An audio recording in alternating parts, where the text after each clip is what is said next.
I like this shot because the character's looking directly at the camera, though it's not obvious. It's a great angle and captures her facial expressions well.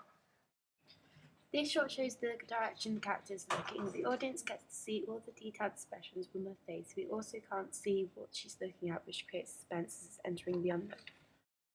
This shot is in the same location, yet this time from the character's perspective. It limits the audience vision and puts them in the position of the character. This means the audience is more involved in the terror. I like this shot as it's a long shot and establishes the destination. I also like the use of a prop, which is a swing. I imagine that the squeaks from the swing amongst the silence would be a great effect to create tension. Moving on to Shaun of the Dead, this shot really stood out to me by its repetition of characters in order to mimic and symbolise continuous amounts of zombies. The mirroring of actions replicated adds to this effect of uniform script. This shot is different and eye-catching as it uses foreshadowing instead of directly showing a body. This also suggests a sense of depth as there isn't actually a person, there's just a shadow. This shot created a lot of suspense to which it actually makes the audience jump at something which isn't frightening at all. The sudden slam of the mirror and the unexpected figure appearing is a great way to put your audience on edge. I also like the angle of the shot, peering over the shoulder and using the mirror for reflection. I really like this shot because it doesn't actually show the characters' faces, it just scans through on their bodies, which really emphasises the amount of people in the crowd. This is from the perspective of someone from the balcony. It's from a bird's eye view and it makes each character look rather insignificant, but as a crowd creates a great effect. This is a close-up shot. I like this shot as every single one of the sisters is taking the shot glass in synchronizing pattern. It's a great effect and really stands out to the viewer. These are the answers to my Survey Monkey. I've graphed down the answers to every question and I've also written how many people agreed with the multiple choice answers. This is expansion on my specific target audience research. I chose a typical teenage girl to portray what my actress will be looking like. I also done some research into the other actress that's going to be in my movie. I know that the makeup on this does not look realistic, but it's what I'm trying to show as what I will be aiming to do, but I'll be doing it slightly different. The next clip is of my specific target audience. It's who my audience will be and who will be watching the film. I said that most people are aged 18 to 24 who watch horrors. These are my location shots. I chose to show the stairs because they look pretty worn down and they're Victorian, so they will be making noises when people step up them. I thought this was a great place to locate my film as it fits the genre of my movie.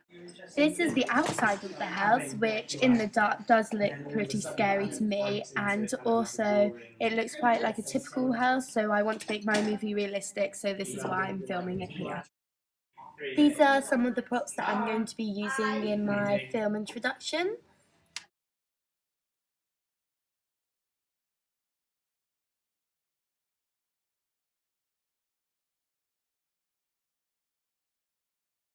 This is my storyboard that I've made, and basically I've included some of the camera angles.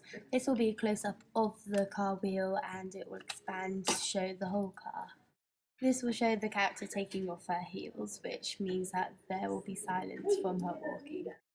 This will be an establishing shot in order to show that there is no one home as all the lights will be turned off. She'll also be unlocking the door to show that no one else is home.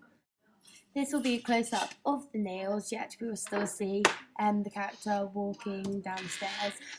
This is going to be frightening for the audience and create tension as they'll have an uncomfortable object close up to their face. There's a lot happening in this scene. First of all, there'll be a pan of the camera. There'll be a close-up to the kettle boiling so that we can acknowledge the sound and where it's coming from. And it will also show the whole kitchen so that the audience become familiar with the surroundings. This will be a shot of the character upstairs. She'll be taking off her makeup in the mirror, and she'll also turn the shower on because she'll be going to the shower later on. She'll also hear a sound from her mobile telephone, which she doesn't actually acknowledge at the time, but the audience get to see. With this shot, I plan for the camera to be moving up the stairs so it looks like it's coming from the perspective of someone else in the house. We'll also see the character in the bathroom so we'll know it's not from her. In this scene, there'll be a close-up of the cup and we'll see it smashing.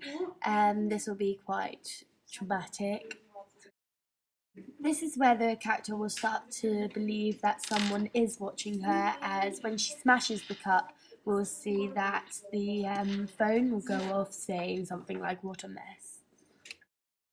This is my iCal. I thought when planning my course that I really needed to stay on time and make sure I had everything in for the deadlines. So I completed iCal, which showed me what I had to do every day, and I could keep track on my progress and whether I was doing well or not. This is a screen grab of my Twitter page, which I've used to keep in touch with my peers and my teacher.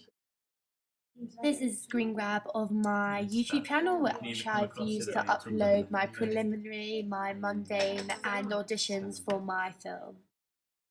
This is my gender research, which I carried out in order to figure out what I needed to include in my film to make it fit its genre. These are some of the screen grabs for my preliminary. The grabs are from YouTube, where I've uploaded all of my movies.